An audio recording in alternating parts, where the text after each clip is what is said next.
You're needed either to do something with the intention of serving others. Ultimately, that's how I believe everyone should live their life. If you're going to be a businessman, have the intention of your blessing serving others. If you're going to be a good parent, have the intention of creating a child that's going to bless the world with their presence. But get up and do it, because it's needed, guys. And reinforcements are needed here in places like this on the front line. But also people are needed back home. People are needed back home to get behind and to try to help. And to do what is right. And to put a stop to things like 3-year-old girls getting raped. Because we'll never see an end to it until we see an end to our own weaknesses. Because when we see an end to our own weaknesses, God can use us. And until we see an end to our own weaknesses, God cannot use us. I heard of a man and a seed that's been sown. Whispers and rumors of a village that's grown. With love as its welcome when death's at its door. Sees the richness of sharing with the sick, with the poor. Where is our share?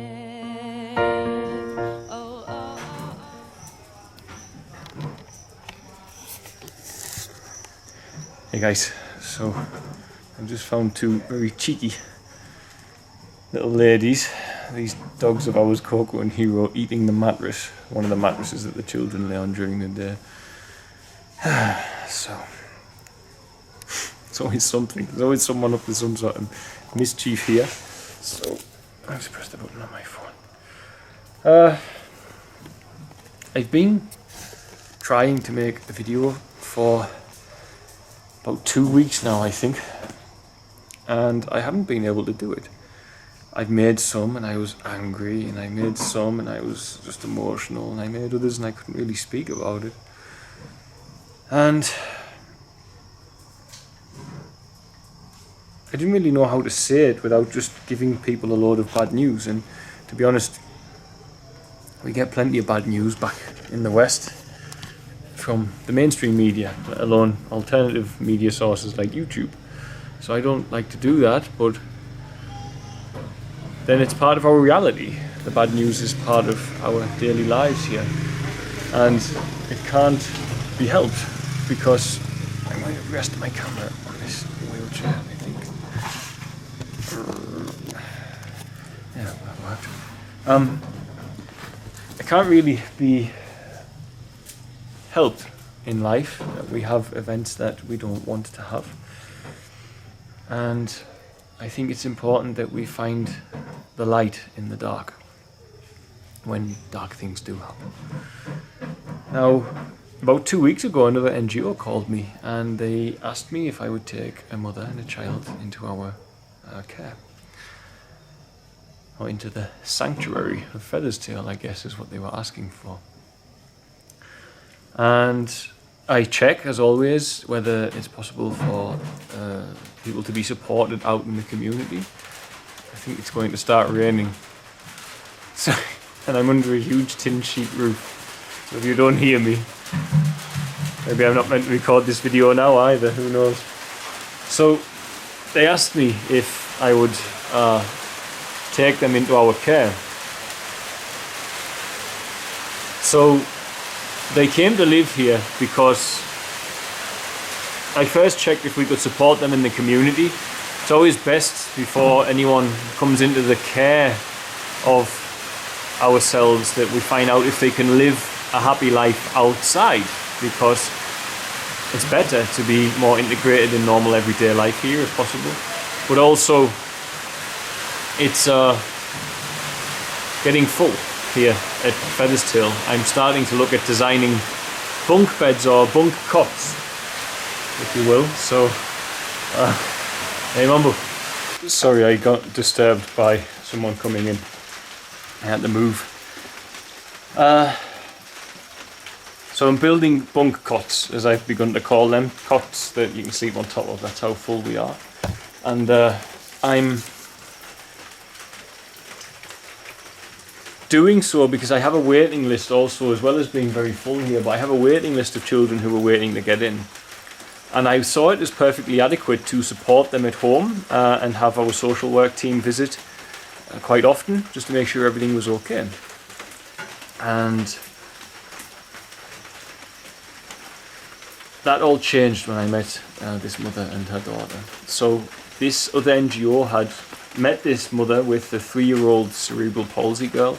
She can't walk and she can't talk properly. She has involuntary spasms, but she is a very wonderful and bright little soul, and she has an ability to communicate in her own way with her mother, shall we say.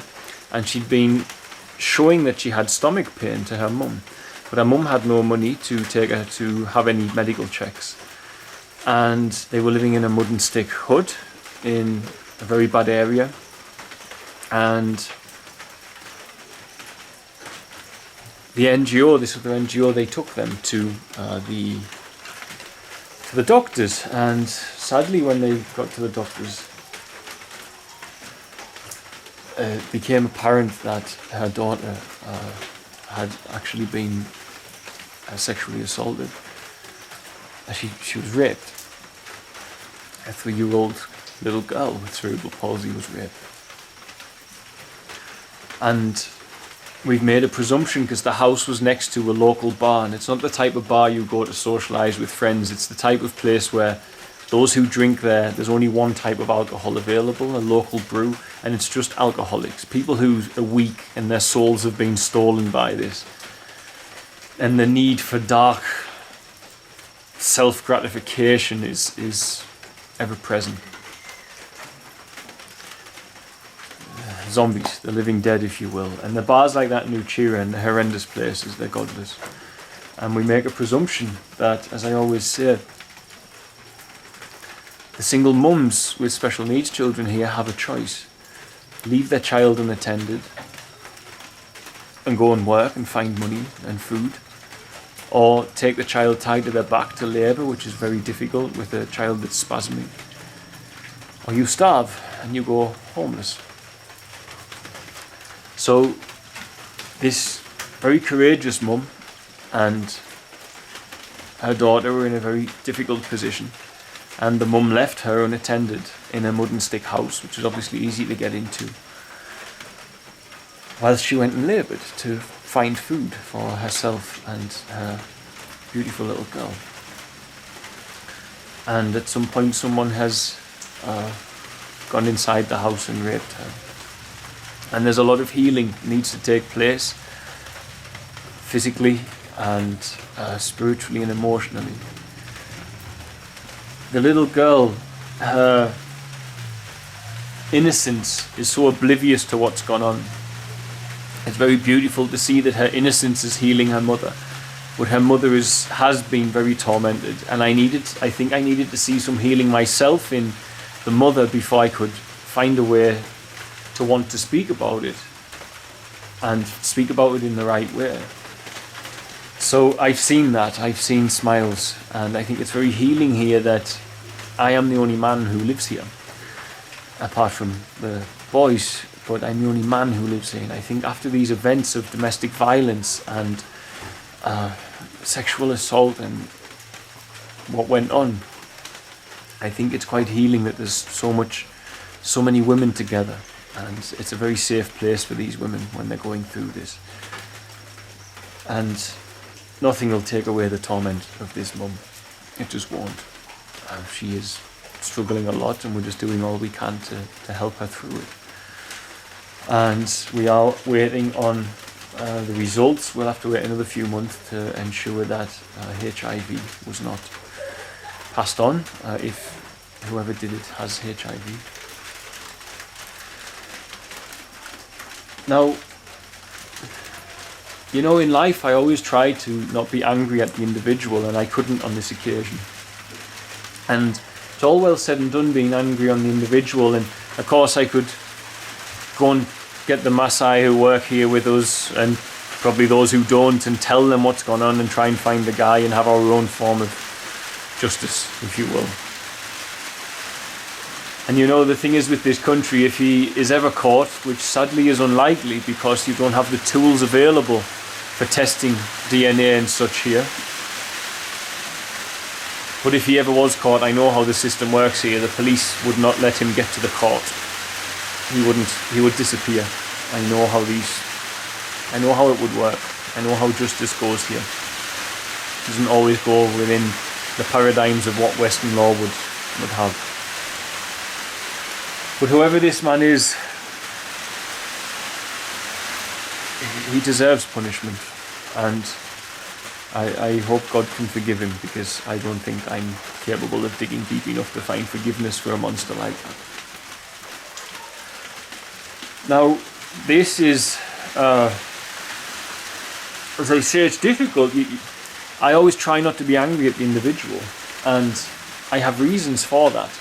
Because I don't think it solves anything to be angry at the individual. I've just caught a glimpse of that, but it's an ostrich painted on the wall. I really thought it was. It's difficult to do that, to practice that. But the thing is, I've got children in my care who have been sexually assaulted by gangs of men addicted to drugs, etc. Godless people who ultimately are just vessels for the devil, if you will.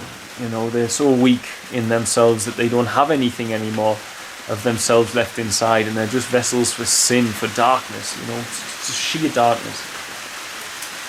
And they rape these boys for a prolonged period of time, and I'm not so stupid as to realise that had those boys gone all the way to adulthood, of course, they might very well, I'm not saying they would, I wouldn't say that about our boys, but when a boy is raped repeatedly by others, and these gangs would teach young boys how to rape as well. Very dark, horrible thing to talk about, but it's how it is. They've told us about how the gangs would teach them to try and rape other boys on the street as well, younger than them. Then an innocent child can turn into an absolute monster. And of course this doesn't exist everywhere in the world, and it's in a small place, but I presume in developing countries it exists widespread, because every town and city this exists here. So I presume it's the same in other developing countries. And the problem,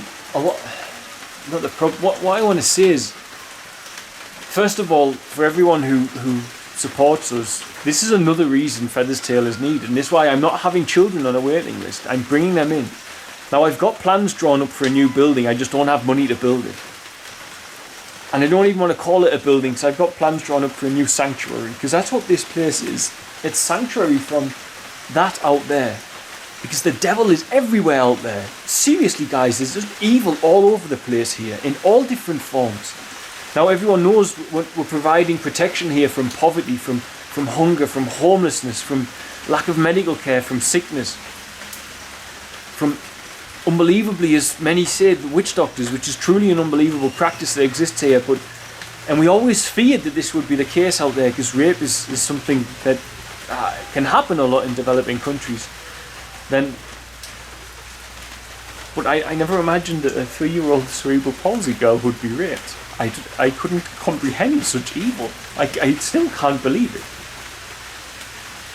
But I have children just like her on the waiting list, and they can't get in. And I can't wait. So I have the plans for this building, and for everyone who's supported, made this possible so far, I'm going to call on you again, and I'm calling on God, and I'm deep in prayer, and He's aligning certain things, and I can see Him aligning them to help us along, to get stuff done infrastructure-wise. And it's needed. As I say, this building is a big ask, but it can house around between 30 and 50 children. At a push, probably more. And see, every time I try to make this video, I lose my train of thought because I think about her.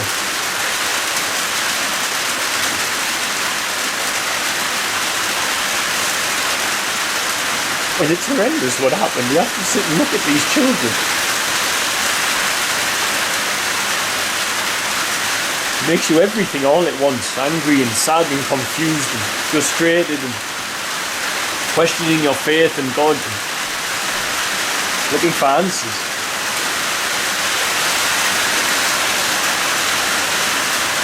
Oh. So I'm going to try and build that building this year, and I've told God I want it doing by Christmas. He has to sort it out. If he wants these children safe, it's his job to get people's hearts and minds to wake up and to act and to help. Not just here, everywhere. But in my instance, I'm interested in those who are going to help us naturally, because I'm seeing it firsthand. Every day I have to look at that child, and I can't help but remember what's happened to her when I do. And I think of all the other children on the waiting list, and I can't let them wait any longer. I won't let them wait any longer. So I'm going to keep bringing them in, and it'll reduce the quality of life of everybody here, the children included. But at least they're safe. You know, if I rent homes for the mothers in the village and let the children stay here at night in bunk cots, then at least they're safe. And that's what we're going to have to do for now. And I'm sure the government won't like the amount of children in a small space, but it's up to God to change that. It's up to God and whoever's heart he can move to help us to get these buildings built and Feathersdale expanded. Believe me, it's needed. The safety of this place is a necessity here. It's a necessity. And that's what God's called me to do, to protect these children and to build this sanctuary. And that's what I'm going to do, and that's what I'm doing. I just can't do it fast enough for all.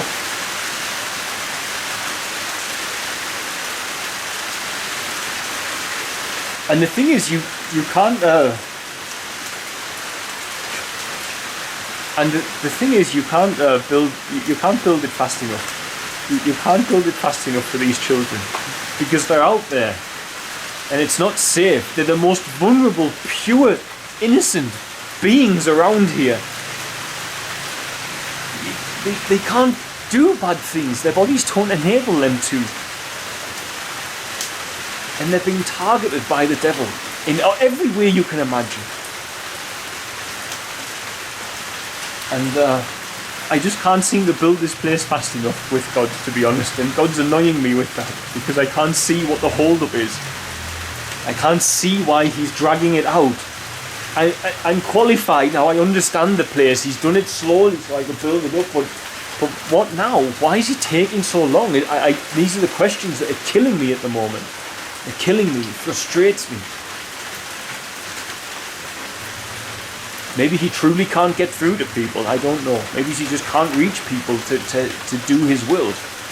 And thus, the free will of humanity has indeed become a curse, because those with powers to do things, they don't do it. We all know there are people out in the world who can change this. And we all know that we as individuals, we can come and help. You know, they'll never find solutions to the alcohol problem unless people come with education to help on that. The concept of Alcoholics Anonymous, etc. here doesn't exist, you know. So people from the West need to bring that, where we've developed further to help them. We've poisoned the society here with the things like the alcohol and which the new government have just banned. Sachets of spirits, gin, etc., which were Western drink companies, they banned them. They're not allowed to be sold here anymore, because they were destroying the country. So the Western system has poisoned it. But the aftermath of these godless human beings wandering around out there, no one's hardly here doing anything about that. And the thing is, guys, God needs us right now. He needs us right now, whatever you've got. If it's prayer, if it's money, if it's resources, if it's time, if it's an idea, if it's fundraising, if it's whatever. If it's to come, if it's to find ways to have safe drinking water so children are not dying of typhoid, if it's finding ways to, whatever it is, guys, to be the best business person you can and raise your children well and provide them with as much love as you can, and don't teach them your bad habits, to be the best human you can be in whatever thing you're doing, then that is serving God. But to be a human who teaches your children to drink on a weekend and to do, this is not a good human being, guys. It's not a good role model for your kids at all. You don't want them to grow up to not have their dreams and aspirations as best they can. So discipline ourselves. And the thing is, if we turn our lives over to God, He can make use of anything you've got. anything. There's a movie called Machine Gun Preacher, and I forget the name of the man, but he was across the border from I in Uganda, and he was a gangster and like a biker, and he was addicted to heroin and meth in America, and he turned himself over to God and he disciplined himself. He found a way to have dominion over his five senses and over this impulse to take drugs and to forgive himself for the sins he had committed because he was a murderer. And God found this man and he found a use for him. He brought him to Uganda, where he fought without any permission from anyone, using his ministry.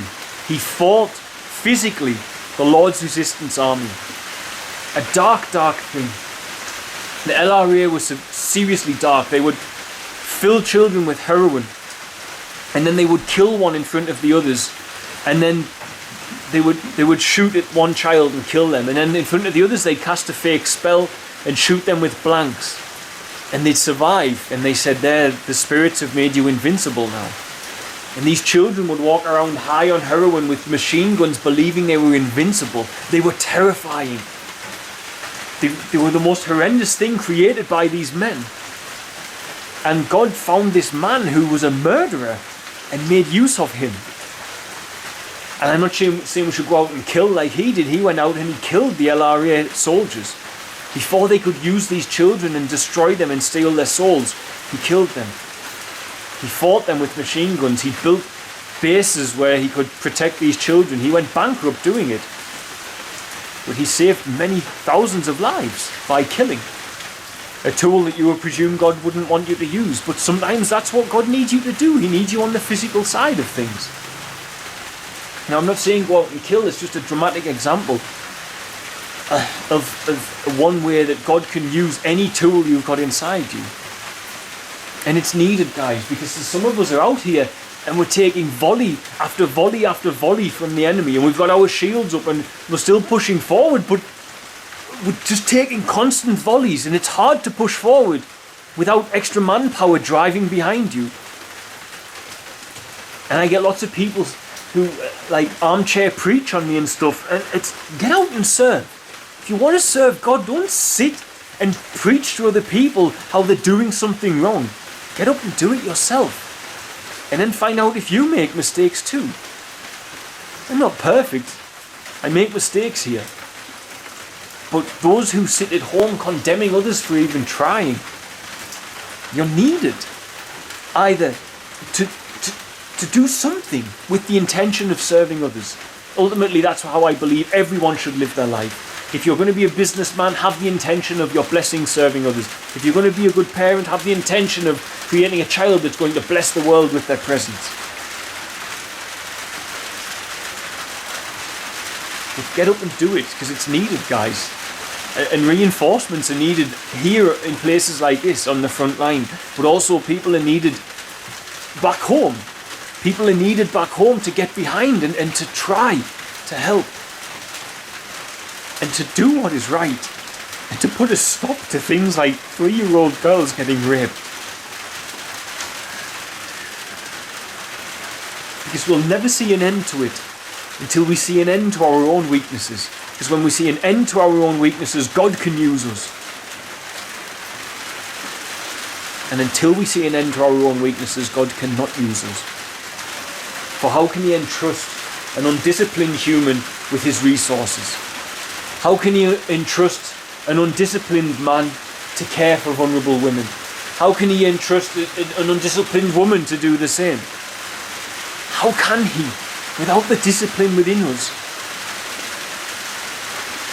And I'm not perfect, I'm undisciplined sometimes. But at least I have an intention and I know what needs to be done. But it doesn't just need to be done by me, it needs to be done by everybody all over the world. We have to get rid of our lower natures, and then we have to help others to get rid of theirs. And those who are so robbed of their soul completely,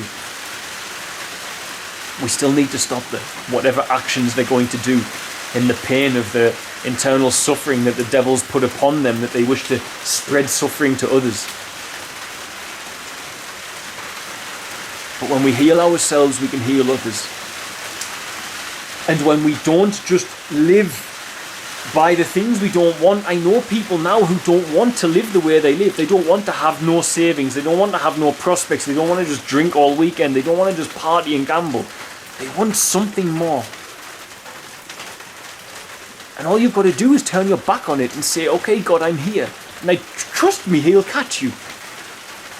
He'll catch you. He always catches everybody who turns and falls into his arms. But if you don't trust and turn and fall, how can he? And if we don't all trust and turn and fall, how can we ever change the darkness that we see on this planet?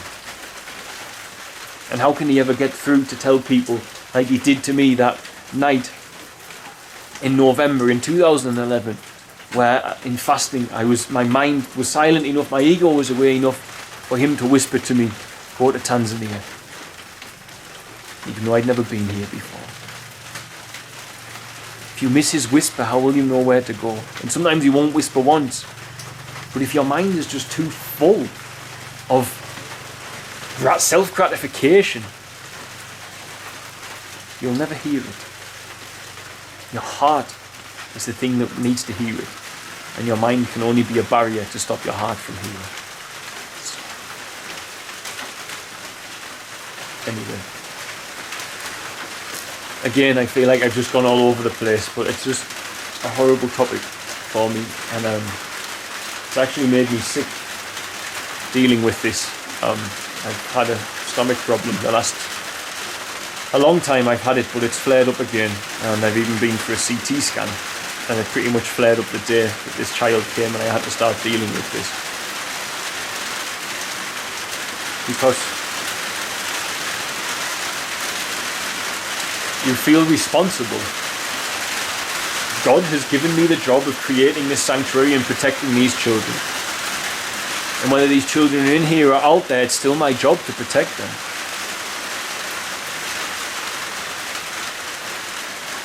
And even though I never knew this girl prior to this incident,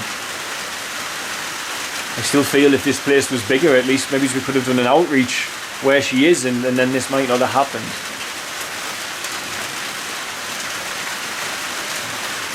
Okay.